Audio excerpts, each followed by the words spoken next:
हम final accounts of partnership firm उसमें exercise का क्वेश्चन नंबर 8 सीखने जा रहे हैं। सम को पूरा समझने के लिए वीडियो को एंड तक देखिए, सो आप 100% सम को समझ पाएंगे। इस सम में पेज नंबर 1 पे हम P&L अकाउंट बनाएंगे, पेज नंबर 2 पे P&L appropriation account and partners capital और पार्टनर्स करंट अकाउंट दोनों में से एक बनाएंगे। पेज नंबर 3 हमारी बैलेंस शीट होगी एंड पेज नंबर 4 पे वर्किंग नोट्स बनाएंगे। ठीक है, यहाँ पे मैंने ट्रेडिंग अकाउंट नहीं लिखा है, तो ट्रेडिंग अकाउंट सम में क्यों नहीं बनाना है ये मैं आपको सम शुरू करते वक्त बताऊंगी। ठीक है, तो सम को शुरू करने से पहले अपनी टेक्स्ट बुक में क्वेश्चन नंबर 8 ओपन कर ले एंड पेंसिल को साथ में रखिए। तो सम को शुरू करने से पहले हमें चेक करना पड़ेगा पार्टनर के कैपिटल अकाउंट बनाने हैं कि करंट अकाउंट। तो आप सम में देखेंगे क्रेडिट साइड आपको कैपिटल अकाउंट्स की बैलेंस दे दी है ब्रह्मा एंड विष्णु की। पूरे सम में करंट अकाउंट कहीं पे भी नहीं दिया है। ठीक है, सो क्या बनाना है आपको सम में? Partners capital account. ठीक है, अभी आप क्रेडिट साइड देखेंगे तो आपको ट्रेडिंग अकाउंट भी दे दिया है। ठीक है, मैं रिपीट कर रही हूँ, सम में आपको ट्रेडिंग अकाउंट दे दिया है, तो आपको एडजस्टमेंट देखना है। ट्रेडिंग अकाउंट के रिलेटेड कोई भी एडजस्टमेंट है सम में? तो आप देखेंगे ट्रेडिंग के रिलेटेड कोई भी एडजस्टमेंट नहीं है सम में। सो आपको एडजस्टेड ट्रेडिंग या रिवाइज ट्रेडिंग अकाउंट बनाने की जरूरत नहीं है सम में। ठीक है, सो डायरेक्टली ये सम में पेज नंबर 1 पे हम P&L अकाउंट बनाएंगे। ठीक है, आपको एडजस्टेड ट्रेडिंग बनाने की जरूरत नहीं है सम में, क्योंकि कोई भी एडजस्टमेंट जो है ट्रेडिंग पे नहीं है। ठीक है, तो पेज नंबर 1 पे मैंने P&L account of partnership firm of Brahma and Vishnu for the year ending on 31 मार्च 17 बना लिया है। ठीक है, हेडिंग आपको भी पता है, administrative expense, selling and distribution expense, financial expenses and other expense and losses and credit side income का हेडिंग लिख लेंगे। ठीक है, पेज नंबर 2 पे P&L appropriation account of partnership firm of Brahma and Vishnu for the year ending on 31 March 2017 मैंने बना लिया है। ठीक है, पूरे सम में पार्टनर के कैपिटल अकाउंट की डिटेल्स ही दी हुई है हमें, तो यहाँ पे पार्टनर का कैपिटल अकाउंट मैंने बना लिया है पेज नंबर 2 पे। ठीक है, पेज नंबर 3 पे balance sheet of partnership firm of Brahma and Vishnu as on 31 March 2017 ये मैंने बना लिया है। ठीक है, सो अभी आपको हेडिंग पता है, capital accounts, reserve, non current liabilities and current liabilities and asset side, non current assets, fix asset, investment and current assets. ठीक है, सो ये जो सारे टेबल्स है वो आप पहले बना लेंगे। ठीक है, उसके बाद वर्किंग नोट स्टार्ट करेंगे। पेज नंबर 4 पे मैंने हेडिंग लिख लिया है वर्किंग नोट्स। ठीक है, तो एडजस्टमेंट रीड करेंगे एंड शुरू करेंगे। Adjustment number first, provide depreciation 6% on machinery and 20% on furniture fixtures. ठीक है, सो आपको पूरे सम में चेक कर लेना है डेबिट साइड कि मशीनरी एंड फर्नीचर का परचेज है या फिर उसका डेप्रिसिएशन दिया है आपको। तो कहीं पे भी आपको डेबिट साइड कुछ भी नहीं दिया है, क्रेडिट साइड भी चेक कर लेना है, मशीनरी या फर्नीचर का सेल दिया है आपको तो नहीं दिया है। ठीक है, सो ये चेक करने से क्या होगा कि परचेज दिया होगा या सेल दिया होगा, तो आप एक बार में ही कैलकुलेट कर पाएंगे। ठीक है, सो यहाँ पे कुछ भी नहीं दिया है तो मशीनरी पे simply number 1 and furniture and fixtures पे भी आप नंबर 1 लिख लेंगे। ये जो डेप्रिसिएशन कैलकुलेट करना है वो डायरेक्टली हम सम में कैलकुलेट कर लेंगे। ठीक है, adjustment number 2, return of ₹500 from debtors as bad debts. So debtors पे आप लिख लेंगे एडजस्टमेंट नंबर 2। ठीक है, adjustment number 3, annual salary of ₹5,000 and ₹4,000 payable to Brahma and Vishnu respectively. ठीक है, आपको सैलरी पे करनी है, annual salary Brahma and Vishnu को। ठीक है, सो यहाँ पे हम लिख लेंगे adjustment number 3, annual salary of partners. ठीक है, पार्टनर को अगर आपको सैलरी पे करनी है तो पार्टनर के लिए इनकम होगा कि एक्सपेंस होता है? तो पार्टनर को सैलरी मिलने वाली है तो उसके लिए क्या है, इनकम है, ठीक है। तो कैपिटल अकाउंट बनाया है कि करंट अकाउंट, आपने ये पहले सोचना है आपको। तो आपने बनाया है कैपिटल अकाउंट, ठीक है। यहाँ पे तो कैपिटल अकाउंट की कौन सी साइड लिखेंगे, क्रेडिट साइड, ठीक है। कैपिटल अकाउंट में क्रेडिट साइड, ठीक है, क्योंकि पार्टनर के लिए सैलरी क्या है, इनकम है, ठीक है।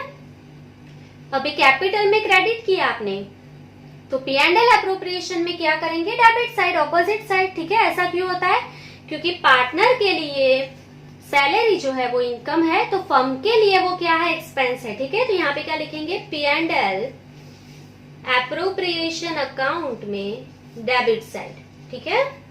चलो, सो आप ब्रह्मा में लिख लेंगे 5000 एंड विष्णु में 4000, ठीक है। चलो, अभी adjustment number 4, commission ₹500 is receivable, ठीक है। तो ये हम डायरेक्ट भी कर सकते हैं, जिन लोगों को नहीं आ रहा है वो मैं यहाँ पे लिख के बता देती हूँ। Number 4, receivable commission.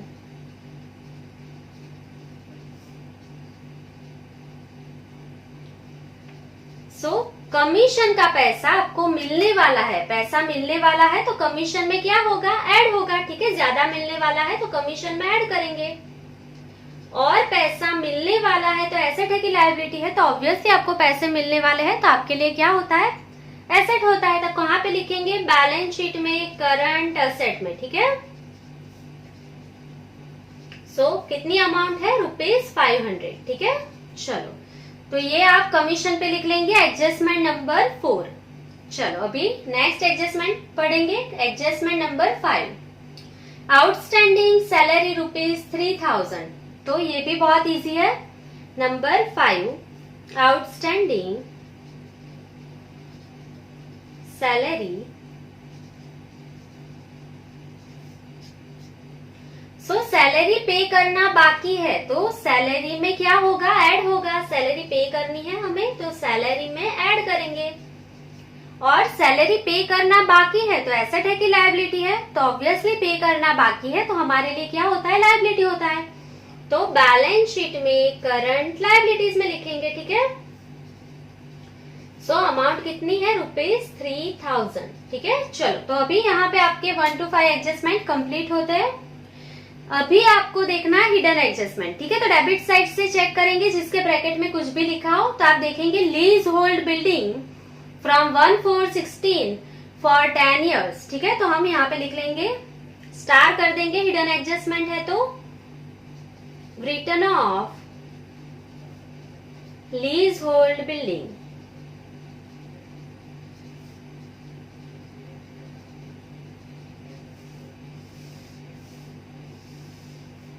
From 1416 for 10 years, ठीक है। अभी आप देखेंगे आपका करंट ईयर कौन सा है, 1416 to 31 मार्च 17, यही हमारा करंट ईयर भी है, ठीक है। तो इसी साल हमने ली है लीज होल्ड बिल्डिंग, ठीक है। तो डायरेक्टली डिवाइड में 10 ईयर कर देना है। मैं वापस रिपीट कर रही हूँ, हमारा जो करंट ईयर है वो 1416 to 31 मार्च 17 है, ठीक है। तो इसी साल को आपने लीज होल्ड पे बिल्डिंग ली है 10 साल के लिए, तो सिर्फ आपको डिवाइड बाय 10 कर लेना है। तो आपको क्या अमाउंट दिया हुआ है लीज होल्ड बिल्डिंग का, 60,000, ठीक है, डिवाइडेड बाय 10 years, ठीक है। सो कितना रिटर्न ऑफ करना है आपको इस साल, 6,000 रुपीज, ठीक है। बहुत ही इजी है ये, 6,000 आपको रिटर्न ऑफ करना है। उसकी एंट्री कहाँ पे होती है, सो पहली एंट्री लीज होल्ड बिल्डिंग में से माइनस करेंगे आप, ठीक है। सेकेंड एंट्री कहाँ पे होगी आपकी, तो लीज होल्ड बिल्डिंग में से माइनस, तो P&L अकाउंट में अदर एक्सपेंस एंड लॉसेस में, ठीक है। डेप्रिसिएशन जैसे कैलकुलेट करते हैं वैसे ही करना है, ठीक है। सो P&L अकाउंट में डेबिट साइड जाएंगे और कहाँ पे लिखेंगे, अदर एक्सपेंस एंड लॉसेस में, ठीक है। चलो, तो ये आपका हिडन एडजस्टमेंट कंप्लीट हो गया है। अभी आप वापस देखेंगे जिसके ब्रैकेट में कुछ लिखा हो, तो मशीनरी ऑफिस, ये कोई एडजस्टमेंट नहीं है। उसके बाद दिया है स्टॉक 31/3/2017, ये क्लोजिंग स्टॉक है, इसकी एक ही एंट्री होगी कहाँ पे, बैलेंस शीट में, ठीक है। ये मैंने आपको सिखाया है कि अगर ट्रायल बैलेंस में आपको क्लोजिंग स्टॉक दिया है तो उसकी एक ही एंट्री होती है बैलेंस शीट में, करंट एसेट में, ठीक है। चलो अभी क्रेडिट साइड देखेंगे। ऐसी कोई आपको पर्टिकुलर में दिया है कोई अकाउंट जिसके ब्रैकेट में कुछ लिखा हो तो आप देख सकते हैं लोन ऑफ ब्रह्मा फ्रॉम 1/7/2016, ठीक है। आपको ब्रह्मा की लोन दी हुई है, सो उस पे आपको इंटरेस्ट कैलकुलेट करना पड़ेगा। ब्रह्मा जो है वो आपका पार्टनर है, ठीक है। सो यहाँ पे लिख लेंगे interest on loan of Brahma from 1/7/2016 to, कब हमारा ईयर एंडिंग हो रहा है 31 मार्च 2017। कितने मंथ हो जाएंगे 7, 8, 9, 10, 11, 12, 1, 2 एंड 3, ठीक है। कितने मंथ हो जाएंगे 9 मंथ। सो आपको 9 मंथ का कैलकुलेट करना है, ठीक है, इंटरेस्ट। सो आप देखेंगे ब्रह्मा के पास से आपने कितनी लोन ली है 50,000। सो यहाँ पे लिख लेंगे 50,000 इंटू अभी कितने परसेंट देना है। तो आपको पता है कि अगर आपको लोन जो है उसके परसेंटेज इंटरेस्ट के नहीं दिए हैं तो कंपलसरी आपको 6% पे करना है पार्टनर को, ठीक है, लोन पे इंटरेस्ट। सो यहाँ पे लिखेंगे 6% इंटू कितने मंथ का 9, तो 9 डिवाइडेड बाय 12, ठीक है। सो कैलकुलेट कर लेंगे इसे अभी हम 50,000 इंटू 6% इंटू 9 डिवाइड बाय 12। सो क्या आएगा आंसर 2,250 रुपीज, ठीक है। सो आपको कितना इंटरेस्ट पे करना है 2,250 रुपीज। उसकी दोनों एंट्री कहाँ पे होगी। सो पहली जो एंट्री है अगर आपको इंटरेस्ट पे करना है किसी को भी तो वो फाइनेंशियल एक्सपेंस में होती है, मतलब P&L अकाउंट में फाइनेंशियल एक्सपेंस में लिख लेंगे। और दूसरी जो एंट्री है वो कहाँ पे होती है, तो आपको जो है इंटरेस्ट पे करना है। तो आपके लिए एसेट है कि लायबिलिटी है, तो ऑब्वियसली आपके लिए लायबिलिटी है, आपको पे करना है। तो सो बैलेंस शीट में करंट लायबिलिटीज में आप उसे लिख लेंगे, ठीक है। सो अभी और कोई ऐसी चीज नहीं है जिसके ब्रैकेट में कुछ भी लिखा हो। सो यहाँ पे हमारे हिडन एडजस्टमेंट और सारे जो एडजस्टमेंट थे वो कंप्लीट हो गए हैं। तो शुरू करेंगे। सबसे पहले क्रेडिट साइड कैपिटल की जो बैलेंस दी हुई है वो हम कैपिटल अकाउंट में लिख लेंगे। सो कैपिटल अकाउंट के क्रेडिट साइड हम बैलेंस लिख लेंगे 1,416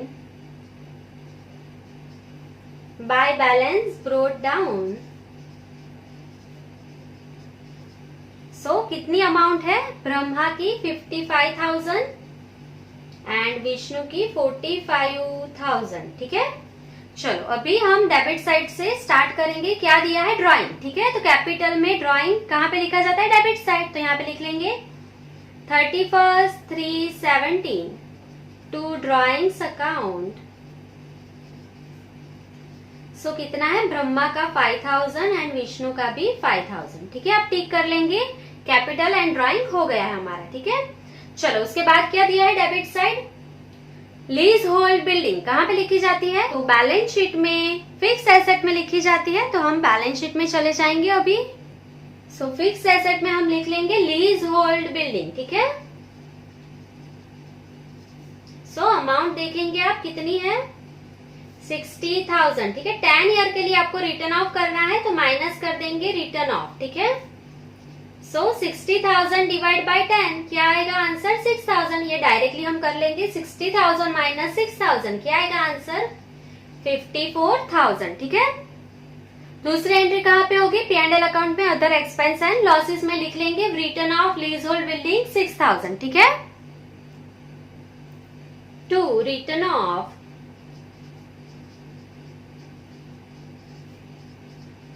लीज होल्ड बिल्डिंग। सो कितनी अमाउंट थी 6,000, ठीक है। सो आप लीज होल्ड बिल्डिंग को टिक कर लेंगे, आपकी दोनों एंट्री कंप्लीट हो गई है, ठीक है। उसके बाद क्या दिया है आपको मशीनरी। सो मशीनरी कहाँ पे लिखी जाती है बैलेंस शीट में फिक्स एसेट में, ठीक है। हमारे लिए फिक्स एसेट है तो बैलेंस शीट में चले जाएंगे अभी। तो फिक्स एसेट में हम लिख लेंगे मशीनरी। सो कितनी अमाउंट है उसकी 50,000, ठीक है। अभी उस पे कौन सा एडजस्टमेंट है, एडजस्टमेंट नंबर फर्स्ट।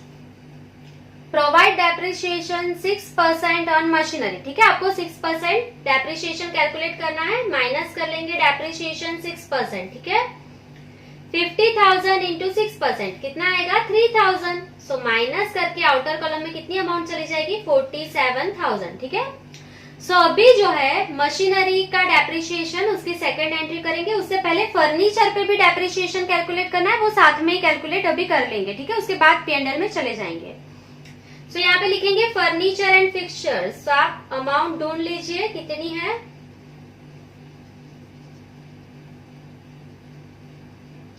सो आप देखेंगे अमाउंट दी है 5,000। अभी एडजस्टमेंट नंबर 1 पढ़ेंगे। 20% डेप्रिसिएशन प्रोवाइड करना है। ठीक है, सो माइनस डेप्रिसिएशन 20%। ठीक है, तो 5,000 का 20% कितना होगा 1,000।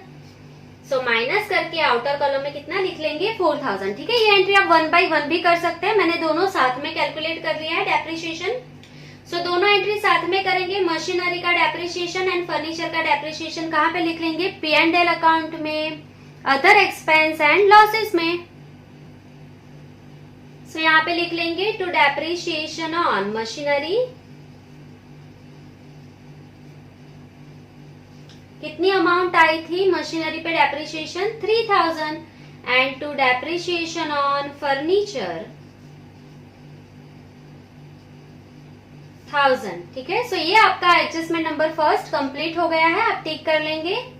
चलो उसके बाद देखेंगे क्या दिया है आपको, डिस्काउंट अलाउड। ठीक है, डिस्काउंट क्यों देते हैं हम, सेलिंग करने के लिए। तो कहाँ पे लिखा जाएगा सेलिंग एंड डिस्ट्रीब्यूशन एक्सपेंस में, तो यहीं पे लिख लेंगे to discount allowed. So amount कितनी है 350। ठीक है, चलो उसके बाद डेप्टर्स। डेप्टर्स कहाँ पे लिखे जाते हैं, बैलेंस शीट में, करंट एसेट में। डेप्टर्स सो अमाउंट कितनी है उसकी 40,000। अभी कौन सा एडजस्टमेंट है उस पे, adjustment number 2, write off ₹500 from debtors as bad debts. ठीक है, आपको बैड डेब्ट्स कैलकुलेट करनी है, तो सिर्फ क्या करेंगे माइनस बैड डेब्ट्स। एडजस्टमेंट की कितनी है 500, तो 40,000 माइनस 500 क्या आ जाएगा 39,500। ठीक है, सो बैड डेब्ट्स की सेकेंड एंट्री कहाँ पे होगी P&L अकाउंट में, अदर एक्सपेंस में। तो P&L अकाउंट में चले जाएंगे अभी, तो अदर एक्सपेंस एंड लॉसेस में लिख लेंगे 2। कहाँ से शुरू होता है ये एडजस्टमेंट, बैड डेब्ट्स से। ठीक है, टू बैड डेब्ट्स पहले कौन सी लिखी जाती है, तो आपको पता है पहले ट्रायल बैलेंस की लिखते हैं। तो ट्रायल बैलेंस में आप ढूंढ लीजिए बैड डेब्ट्स कितनी दी हुई है आपको। सो आप डेबिट साइड चेक करेंगे, आपको मिल जाएगा 1,200। ठीक है, प्लस क्या करना है, plus bad debts adjustment. So adjustment में कितनी थी 500। ठीक है, अभी आप आगे चेक कर लेंगे कि बैड डेब्ट्स रिजर्व जो है वो एडजस्टमेंट में तो नहीं थी, पर वो आपको ट्रायल बैलेंस में क्रेडिट साइड दी है, तो नहीं दी होगी क्योंकि आपका एडजस्टमेंट भी नहीं है। तो आप यहाँ पे आगे स्टेप नहीं लिखेंगे, स्किप करेंगे तो भी चलेगा। ठीक है, सो ये इतना ही है सब में, तो इसको हम टोटल करके आउटर कॉलम में लिख लेंगे 1,700। ठीक है, चलो तो आपका एडजस्टमेंट नंबर 2 यहाँ पे कंप्लीट हो गया है। अभी आगे क्या दिया है आपको, कैरेज आउटवर्ड। तो कैरेज आउटवर्ड कहाँ पे लिखा जाता है, तो वो सेलिंग का एक्सपेंस है। ठीक है, तो कहाँ पे लिखा जाएगा सेलिंग एंड डिस्ट्रीब्यूशन में। सो यहाँ पे लिख लेंगे टू कैरेज आउटवर्ड। अमाउंट कितनी है उसकी 1,200। ठीक है, चलो उसके बाद क्या दिया है फर्नीचर एंड फिक्सचर्स, वो हो गया हमारा। उसके बाद सैलरी। सैलरी कहाँ पे लिखते हैं, एडमिनिस्ट्रेटिव एक्सपेंस में लिख लेंगे टू सैलरी। कितनी अमाउंट दी है आपको 7,500।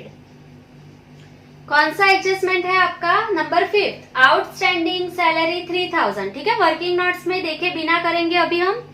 सो क्या करना है, आउटस्टैंडिंग है तो प्लस करना है, प्लस आउटस्टैंडिंग कितनी है 3,000। सो ऐड करेंगे, आउटर कॉलम में कितना आ जाएगा 10,500। ठीक है, अभी सैलरी पे करना बाकी है, तो हमारे लिए क्या है लायबिलिटी है, तो करंट लायबिलिटीज में चले जाएंगे, आउटस्टैंडिंग सैलरी।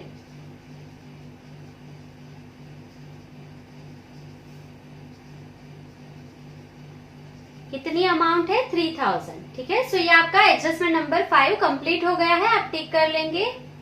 उसके बाद बैड डेब्ट्स वो हमारा हो गया है। उसके बाद है बिल्स रिसीवेबल। कहाँ पे लिखा जाता है? बिल्स रिसीवेबल एसेट है हमारे लिए, करंट एसेट में लिख लेंगे बिल्स रिसीवेबल। कितनी अमाउंट है 20,000, ठीक है। चलो उसके बाद दिया है आपको ट्रेडिंग एक्सपेंस। कहाँ पे लिखे जाते हैं? एडमिनिस्ट्रेटिव में, तो P&L अकाउंट में चले जाएंगे। टू ट्रेडिंग एक्सपेंस अमाउंट कितनी है 5,900, ठीक है। उसके बाद क्या दिया है आपको? Cash balance. कहाँ पे लिखा जाता है? करंट एसेट में, तो बैलेंस शीट में चले जाएंगे। कैश बैलेंस 6,000, ठीक है। उसके बाद क्या दिया है? क्लोजिंग स्टॉक, वो हमारे लिए एसेट है, एक ही एंट्री होगी यहाँ पे। कहाँ पे? तो बैलेंस शीट में क्या लिखेंगे? क्लोजिंग स्टॉक 73,000, ठीक है। तो डेबिट साइड जितने भी बैलेंस दिए थे वो सारे कंप्लीट हो गए। अभी क्रेडिट साइड चेक करेंगे।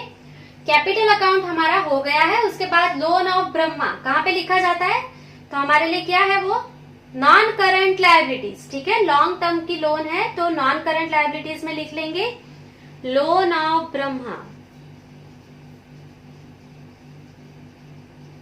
सो कितनी अमाउंट है उसकी? 50,000, ठीक है। उस पे एडजस्टमेंट था। इंटरेस्ट जो है वो हमें पे करना है, ये हिडन एडजस्टमेंट है। तो वर्किंग नोट्स में अमाउंट चेक कर लेंगे पहले। सो यहाँ पे आप देख सकते हैं return of leasehold building हमारा हो गया है। आउटस्टैंडिंग सैलरी हमने एंट्री कर दी है, ठीक है, मैंने टिक कर लिया है। अभी इंटरेस्ट जो है ब्रह्मा के लोन पे वो कितना है? 2,250, ठीक है। फाइनेंशियल एक्सपेंस में लिखा जाएगा एंड करंट लायबिलिटीज में, तो लिख लेंगे 2,250। तो करंट लायबिलिटीज में मैं लिख रही हूं सबसे पहले interest on loan of Brahma. So amount कितनी थी? 2,250, ठीक है। सेकेंड एंट्री कहाँ पे होगी? फाइनेंशियल एक्सपेंस में। To interest on loan of Brahma कितनी थी अमाउंट? 2,250, ठीक है। चलो तो ये आपका हिडन एडजस्टमेंट कंप्लीट हो गया है, आप टिक कर लेंगे, ठीक है। उसके बाद क्या दिया है? Discount received. सो आपको डिस्काउंट मिला है तो आपके लिए क्या है? इनकम है, ठीक है। तो यहाँ पे इनकम साइड ही लिखेंगे P&L में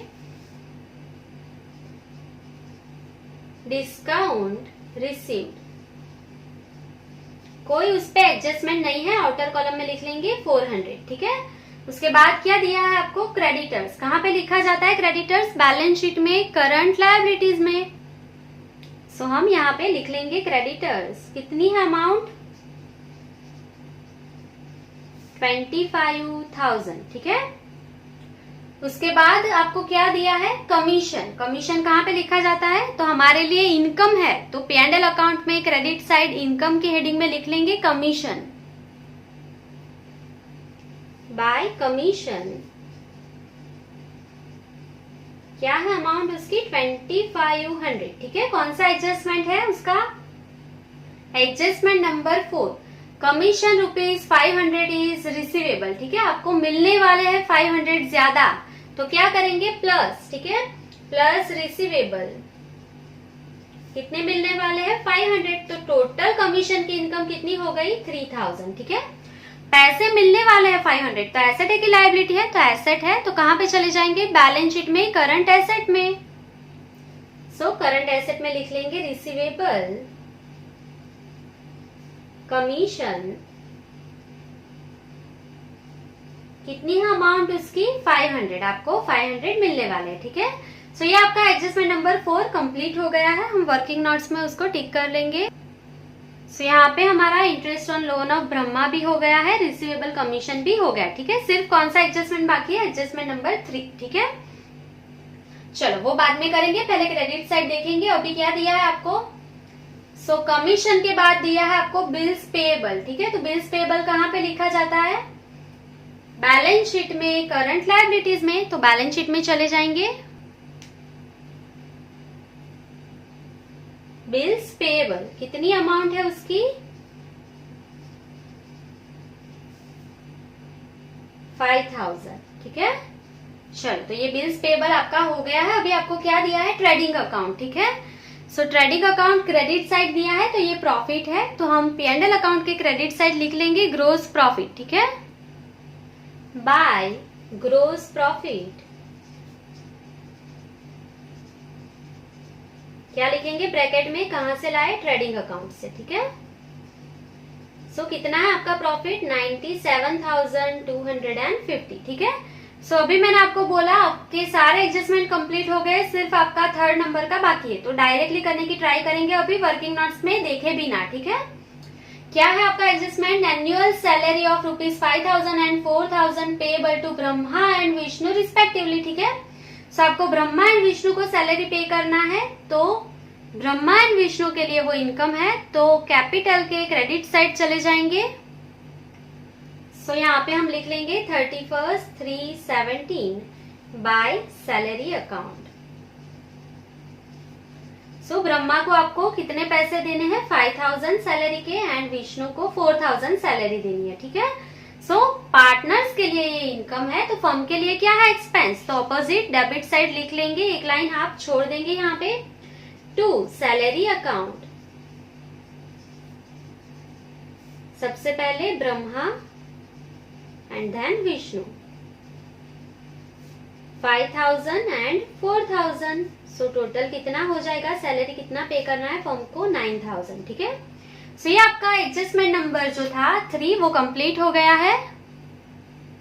सो आप अपनी वर्किंग नोट्स चेक कर लेंगे, कुछ भी आपका छूट ना जाए वो आप एक बार चेक कर ले, उसके बाद ही आपको अकाउंट्स क्लोज करना है, ठीक है। सो आप यहाँ पे देख सकते हैं हमने सारे जो एडजस्टमेंट है वो कैलकुलेट कर लिए हैं। अभी हम क्लोज करेंगे P&L अकाउंट। तो अभी आप P&L अकाउंट में देख सकते हैं आपकी क्रेडिट साइड का जो टोटल आएगा वो ज्यादा होगा, क्योंकि अमाउंट यहाँ पे ज्यादा है, ठीक है। सो क्रेडिट साइड का टोटल कर लेंगे 97,250, 3,000 एंड 400, ठीक है। सो क्या आएगा टोटल आपका, 1,0650, ठीक है। जिसको नहीं पता चल रहा है कि कौन सी साइड का टोटल ज्यादा है, वो दोनों साइड कर लेंगे और ऊपर लिख लेंगे, मैंने ये भी सिखाया है आपको, ठीक है। तो दोनों साइड आप टोटल लिख लेंगे 1,0650, ठीक है। चलो डेबिट साइड की अमाउंट माइनस करते जाएंगे, 10,500, 5,900, 350, 1,200, 2,250, 6,000, 3,000, 1,000, 1,700। तो आपको यहाँ पे नेट प्रॉफिट मिल गया है 68,750, ठीक है। सो यहाँ पे लिख लेंगे टू नेट प्रॉफिट, कहाँ पे जाएगा, इसके बाद कौन सा अकाउंट है आपका, P&L एप्रोप्रिएशन अकाउंट, ठीक है। सो P&L एप्रोप्रिएशन अकाउंट की क्रेडिट साइड जाके लिख लेंगे 68,750 net profit by net profit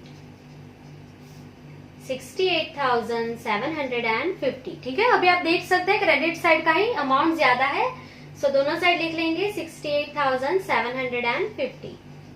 उसमें से 9,000 माइनस करेंगे, कितना आ जाएगा, 59,750, ठीक है। ये जो है वो क्रेडिट साइड जाएगा कैपिटल के, तो ये क्या है, प्रॉफिट है, तो क्या लिखेंगे, 2 डिविजिबल प्रॉफिट, कहां पे जाएगा, कैपिटल अकाउंट में, तो लिख लेंगे कैपिटल अकाउंट। दो पार्टनर है ब्रह्मा एंड विष्णु, दोनों में डिस्ट्रीब्यूट हो जाएगा ये प्रॉफिट, ठीक है। सो आपको सब में चेक करना है P&L रेशियो क्या है, तो आप फर्स्ट लाइन पढ़ेंगे, Brahma and Vishnu are partners of a firm sharing profit and loss in the proportion 3:2, ठीक है। तो ये जो प्रॉफिट आया वो 3:2 में ये लोग शेयर कर लेंगे। सो हम कैलकुलेट कर लेंगे, 59,750 divide by 5 into 3 is equals to, क्या आएगा आपका answer, 35,850 and 2 is equals to 23,900, ठीक है। सो दोनों पार्टनर का आपको प्रॉफिट मिल गया है। अभी आप ऑपोजिट साइड इसे लिख लेंगे, ठीक है, कैपिटल अकाउंट के 31,3 17 बाय डिविजिबल प्रॉफिट कहां से लाए? P&L एप्रोप्रिएशन अकाउंट, ठीक है। सो ब्रह्मा को कितना प्रॉफिट मिलेगा? 35,850 एंड विष्णु को 23,900, ठीक है।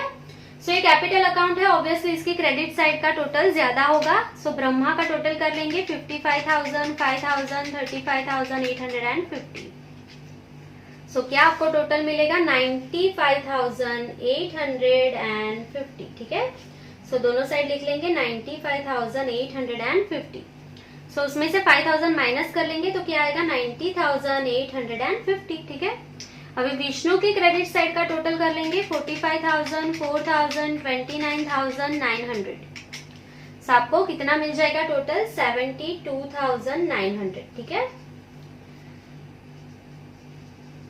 उसमें से हम 5,000 माइनस कर देंगे तो आपका अमाउंट कितना आ जाएगा? 67,900, ठीक है। सो ये जो आपको मिला वो क्या है? क्लोजिंग कैपिटल, ठीक है। सो यहाँ पे हम लिख लेंगे बाय बैलेंस क्रेडिट डाउन। सो ये आपको क्लोजिंग कैपिटल मिल गई है। ब्रह्मा की 90,850 एंड विष्णु की 67,900, ठीक है। तो बैलेंस शीट में लिख लेंगे कैपिटल अकाउंट की क्लोजिंग बैलेंस। सो यहाँ पे हमने कैपिटल अकाउंट लिखा ही है। सबसे पहले कौन है? Brahma and then Vishnu. So Brahma की क्लोजिंग कैपिटल कितनी आई थी? 90,850 एंड विष्णु की कितनी थी? 67,900, ठीक है। सो दोनों का टोटल करके आउटर कॉलम में लिख लेंगे हम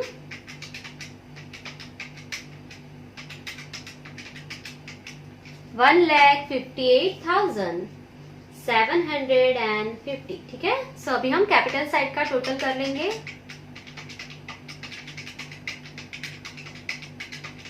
कितना आएगा? 2,44,000, ठीक है। एसेट साइड भी इतना ही आना चाहिए, चेक कर लेंगे हम क्विकली। 54,000, 47,000, 4,000, 39,500, 20,000, 6,000, 73,500, ठीक है। सो आपका टोटल आ गया है 2,44,000। सो आप देख सकते हैं दोनों साइड आपका टोटल इक्वल आ गया है। सो ऐसे ही कैलकुलेट करेंगे आप तो बोर्ड एग्जामिनेशन में आप 11 में से 11 मार्क्स लेके ही आएंगे, एक भी मिस्टेक आपकी नहीं होगी, ठीक है। अगर आपको वर्किंग नोट्स करके ही समझ में आ रहा है तो आई सजेस्ट कि आप वर्किंग नोट्स कैलकुलेट कर ले, उसके बाद ही सम कैलकुलेट करें, ठीक है। कुछ कुछ एंट्री आपको डायरेक्टली आती है तो वो डायरेक्टली कर सकते हैं, जिससे आपकी स्पीड इंक्रीज हो सकती है। और अगर आपको ऐसा लगता है कि वर्किंग नोट्स करने से ही कॉन्फिडेंस आता है तो सबसे पहले जो आप फर्स्ट टाइम प्रैक्टिस करेंगे वो वर्किंग नोट्स के साथ करिए। उसके बाद जो है आप कुछ कुछ वर्किंग नोट्स स्किप करते जाएंगे तो आप डायरेक्टली भी सम को कैलकुलेट कर सकते हैं स्पीड के साथ, ठीक है। सो आई होप कि सारी एंट्री आपको आज की समझ में आ गई होगी। अगर आपको कोई भी डाउट्स है तो आप कमेंट सेक्शन में कमेंट कर सकते हैं और ऐसे ही वीडियो देखते रहने के लिए मेरे चैनल को सब्सक्राइब जरूर कीजिए। Thank you.